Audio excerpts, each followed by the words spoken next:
Monsoon आते ही हमारे पौधों की बहुत तेज़ी से ग्रोथ होने लगती है। हरे-भरे हो जाते हैं, लेकिन कभी-कभी क्या होता है कि मिट्टी में भी इंसेक्ट होने लगते हैं और पत्तियों को भी कुछ ऐसे इंसेक्ट लग जाते हैं पत्तियों पर कि वो पत्तियों को खराब कर देते हैं, कट कर देते हैं। कुछ उड़ने वाले भी कीट-पतंगे आने लगते हैं। तो उन सभी से बचाव करेंगे हम अपने पौधों का और एक ऑर्गेनिक चीज़ यूज़ करेंगे, उससे पौधे स्वस्थ भी रहेंगे, बहुत तेज़ी से फ्लावरिंग भी होगी और हरे-भरे पौधे रहेंगे। इसकी एक गोली जो मैं आपको दिखा रही हूँ, ये 2 गोली ही आपके पौधे को स्वस्थ बना सकती हैं, हरा-भरा बना सकती हैं। ये एक ऑर्गेनिक चीज़ है, इसको यूज़ करके आप अपने पौधों से ज़बरदस्त फ्लावरिंग भी ले सकते हैं। पौधों पर कोई भी इंसेक्ट होगा, जैसे कि पौधों पर उड़ने वाले कीट-पतंगे आकर के पत्तियों को खा जाते हैं, वो भी नहीं आएँगे, क्योंकि मैं इसको 4-5 तरीके से यूज़ करना बताऊँगी। आप यूज़ करें इसको और इसके 100% रिज़ल्ट हैं, ये ऑर्गेनिक है। तो कैसे यूज़ करना है और कैसे इसको सभी पौधों में आप यूज़ कर सकते हैं। अगर आपके कोई सीडलिंग की हुई है, छोटे-छोटे बेबी प्लांट्स हैं, उन पर भी इंसेक्ट आ गए हैं, ग्रोथ नहीं हो रही है, तो उन पर भी इसको यूज़ कर सकते हैं। और ये एक ऐसी चीज़ है कि इसको 8 दिन बाद भी दोबारा यूज़ करें, क्योंकि कैसे यूज़ करना है वो आगे बताऊँगी फ्रेंड्स। ये है देखिए, ये है कपूर, कैम्फर। आपके मंदिर घर के मंदिर में ज़रूर होगा, क्योंकि शाम के समय इसको घर में मंदिर में आरती ज़रूर करनी चाहिए।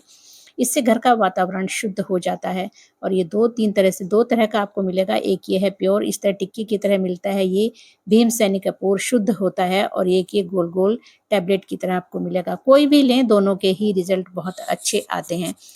तो पहले हम करेंगे, पहला तरीका मैं बताने वाली हूँ। अगर पौधे की मिट्टी में चींटियाँ वगैरह आपको दिखाई दें या कोई और इंसेक्ट दिखाई दे, जैसे बारिश के मौसम में स्नेल हो जाते हैं वो धीरे-धीरे करके हमारे प्लांट की मिट्टी खराब कर देते हैं और रूट्स को भी खराब कर देते हैं। और ये देखिए, जैसे तुलसी जी के पत्ते कट किए हुए हैं, कोई इंसेक्ट ऐसा आ जाता है कि पत्तियों को खा जाता है।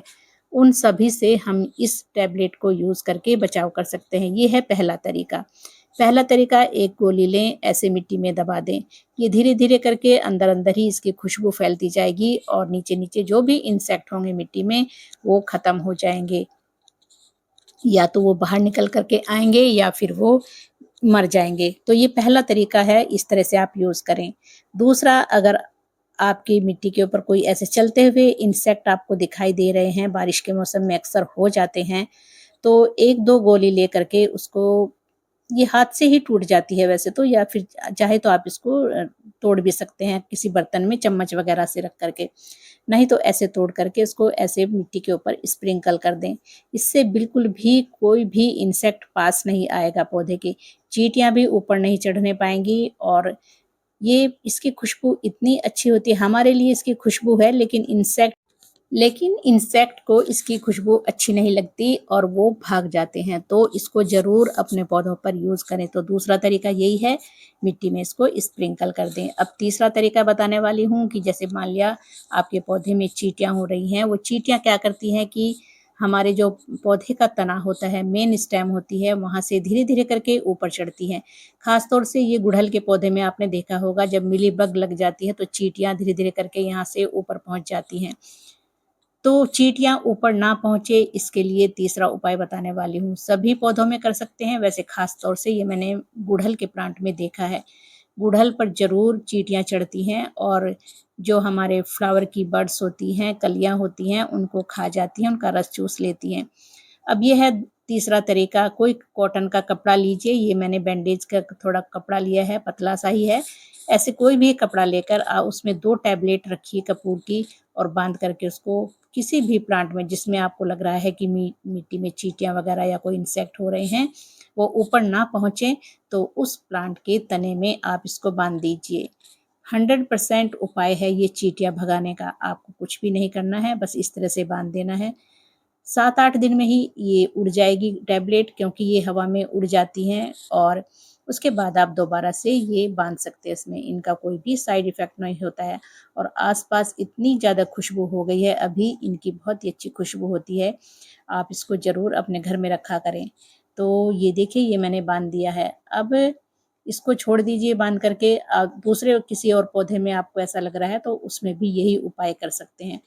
या फिर एक टैबलेट लेकर ऐसे किसी तने में फँसा भी सकते हैं ऊपर, तो ये तरीके हैं। अब ये है अगला तरीका, हम स्प्रे कर सकते हैं पौधों के ऊपर, लेकिन ये इतनी जल्दी नहीं घुलता है, इसलिए मैंने थोड़ा-सा गर्म पानी लिया है। थोड़ा-सा हल्का-सा गर्म पानी लेके उसमें टैबलेट का चूर्ण ऐसे चूरा बना करके डाल दीजिए और थोड़ी देर के लिए छोड़ दिए तो इस पानी में खुशबू तो आ ही जाएगी, भले ही ये ना घुले। और अगर ज़्यादा आपके पौधों के ऊपर इंसेक्ट हैं, चींटियाँ, फंगस या फिर आप मिलीबग ज़्यादा है तो फिर इसमें नीम ऑयल भी मिला सकते हैं। लेकिन मैं खाली इसी का ही स्प्रे करूँगी, मैं अभी डाल करके इसको छोड़ देती हूँ और 2-3 मिनट में ही ये इसकी जो खुशबू है वो पानी में आ जाएगी। चलिए अच्छे से मिला करके इसको रख देना है। थोड़ा हल्का गर्म पानी लें तो बहुत ही जल्दी से थोड़ा इसकी खुशबू पानी में आ जाएगी। अब हम करेंगे अगला उपाय। ये चौथा हो गया, मैं 5वां अभी आपको बताने वाली हूँ। 5 तरीके से यूज़ करना बता रही हूँ, आप यूज़ करें, आपके पौधे स्वस्थ रहेंगे, हेल्दी रहेंगे। चलिए अब करते हैं हम 5वां उपाय। ये देखिए, जैसे कि आपके पौधों के ऊपर जैसे उड़ने वाले कीट-पतंगे आते हैं या पौधों की कभी-कभी हमारे क्या होता है कि बालकनी में भी फ्रेंड्स गिलहरी वगैरह आती हैं या फिर और भी इंसेक्ट ऐसे आते हैं उड़-उड़ करके कि वो पत्तियों को खाते हैं, पौधों को काट जाते हैं। और मेरे यहाँ तो फ्रेंड्स कबूतर ही ज़्यादा आते हैं, कबूतर ने सारे मेरे जो पोर्चुलका के प्लांट हैं खराब कर दिए हैं। तो चलिए अब हम इसको करेंगे, ये 5वां उपाय है, बहुत ही बेस्ट है, इसको ज़रूर करें। 2 टिकिया लेकर के किसी दीपक में या किसी भी बर्तन में आप ले सकते हैं, ऐसे जला दीजिए। इसकी जो धुआँ निकलेगा, इसकी जो गंध निकलेगी, आस-पास जो भी इंसेक्ट होंगे वो भाग जाएँगे। तो और वातावरण भी शुद्ध हो जाता है, बालकनी में एकदम खुशबू फैल जाती है इसकी। तो ये जला सकते हैं, लेकिन हाँ, प्लांट से थोड़ा दूर रखें, प्लांट के ऊपर इसकी आँच नहीं पहुँचनी चाहिए। तो ये शुभ माना जाता है इस तरह से जलाना, शाम के समय इसको घर में जलाइए, बहुत ही शुभ माना जाता है। और इससे मन भी शांत रहता है और ये फ्रेंड्स आयुर्वेदिक औषधियों में भी यूज़ होता है।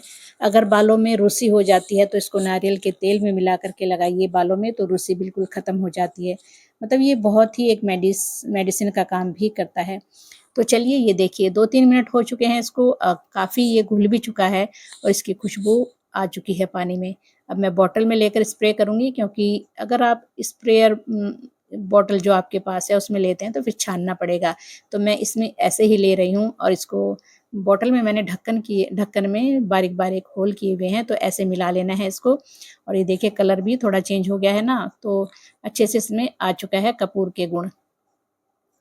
बस अब इसको आप अपने पौधों के ऊपर ऐसे स्प्रे कर दें, मतलब पौधों को अच्छे से नहला दें। इससे कोई भी इंसेक्ट पौधों में नहीं होगा। अगर नीचे जो पत्तों के नीचे की तरफ भी छुप जाते हैं कुछ कीड़े, तो वो भी इससे ख़त्म हो जाएँगे। तो यही मैं उपाय करती हूँ कपूर के, और इसको 8 दिन में आप दोबारा यूज़ कर सकते हैं, कोई भी साइड इफ़ेक्ट नहीं है इसका, एकदम से ऑर्गेनिक है।